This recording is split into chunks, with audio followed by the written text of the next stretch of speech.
Welcome to this explainer. Let's take a quick moment to appreciate the sheer complexity of what we're looking at today. Our goal is to demystify a fascinating intersection. That exact point where the predictive power of deep learning meets the physical, messy world of complex material science. We're going to see how advanced algorithms can map out the invisible stresses inside composite materials. It's like mapping out a giant dynamic puzzle, and it's a topic that is just as challenging as it is revolutionary. So, here's our roadmap for today. We're going to start with a modeling challenge, cover complex training data, dive into homogenization and architecture, validate those predictions, test the extrapolation limits, and then wrap things up with a conclusion and outlook. Starting with Section 1, the modeling challenge. To really understand this challenge, we're looking at a fantastic 2023 paper by Freeman and colleagues.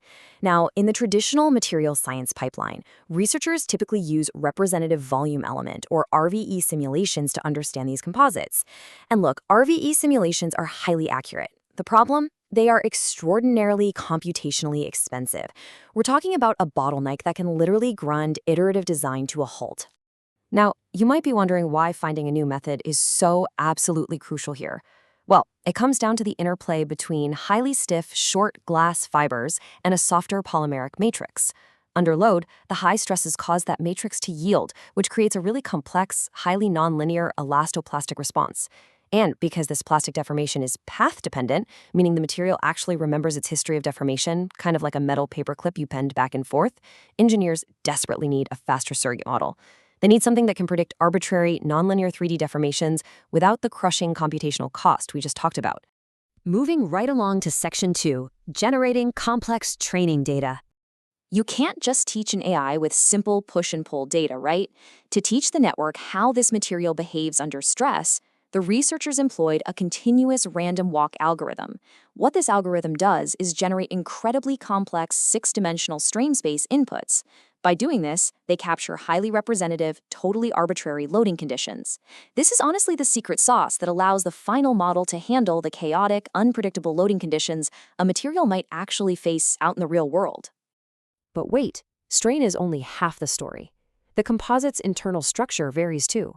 So each of those generated strain paths is meticulously paired with a uniformly sampled fiber orientation tensor.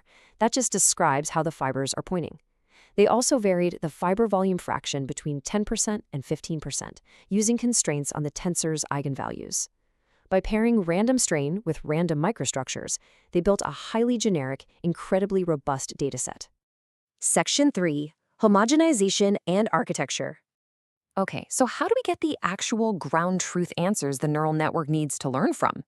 The researchers used a two-step mean field homogenization framework, specifically relying on Mori-Tanaka theory. Basically, this simulation divides the material volume into what they call pseudograins, homogenizes them individually, and then computes the effective response of the whole element. This highly efficient framework is what let them generate the 40,000 distinct stress responses required to train the AI. That's a massive amount of data, for sure. Before we look at the network itself, let's define its core component, the gated recurrent unit, or GRU. A GRU is an advanced type of recurrent neural network cell.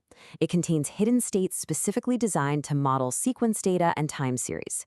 Because it retains information over time, it is literally the perfect architecture for capturing that physical memory of path-dependent plasticity we talked about earlier. Looking at the proposed architecture, we have a 13-dimension input. That includes the 6 components of the orientation tensor, the volume fraction, and the 6 components of the strain tensor at each time step. That data passes sequentially through 3 GRU layers, followed by a dropout layer to prevent overfitting, and finally outputs the 6 independent components of the resulting stress tensor. It takes all that complex physics and distills it right down, perfectly. Which brings us to Section 4, validating the stress predictions. Let's see how it actually did. Just look at this alignment. It brilliantly illustrates the model's accuracy. Notice how tight the network's predictions, those dashed lines, align with the solid ground truth lines from the heavy micromechanical simulations. Whether it's a uniaxial or a biaxial test, the network mirrors the expected behavior with incredible precision during both the loading and the unloading phases. Spot on. And this is where it gets really impressive. Looking at this complex plane strain state load cycle, Notice how perfectly the network replicates the full time series data across all 6 stress components simultaneously.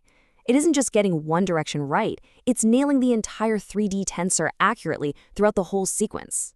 Furthermore, on the cyclic loading stress-strain curve, you'll see that once yielding has actually occurred, the prediction error stays remarkably constant over additional cycles. This proves something huge. The neural network didn't just memorize data. It successfully learned the underlying material properties, like the tangent modulus. Section 5. Testing extrapolation limits, because we have to know where it breaks. Okay, here's a really important number, 5%. The network was trained strictly on maximum strains uniformly chosen between 0 and 5%. And here's what happens when you push past that. Notice the massive spike in error on the vertical axes of these 3D plots.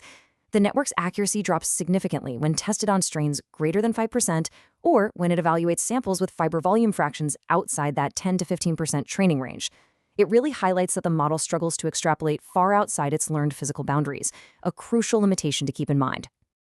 Finally, Section 6, Conclusions and Future Outlook.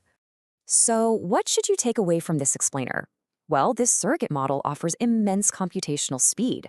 We are talking sub-second execution times compared to the minutes required for traditional methods, all while accurately predicting arbitrary 3D loads.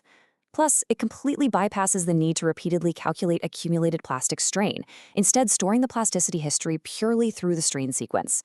That makes it an absolute game changer for iterative finite element analysis. We absolutely have to acknowledge the researchers behind this work at the Mechanics and Physics of Materials Research Group over at materialslab.org. By successfully capturing this complex, path-dependent behavior, they have laid some serious groundwork for general 3D micromechanics-based deep learning models moving forward. I want to end with a provocative thought for you to ponder. This model learned physics purely by observing stress-strain data. But what if we change the architecture? Could embedding fundamental physical constraints, like the laws of energy conservation, directly into the neural network eliminate the need for generating these massive 40,000 sample training data sets entirely?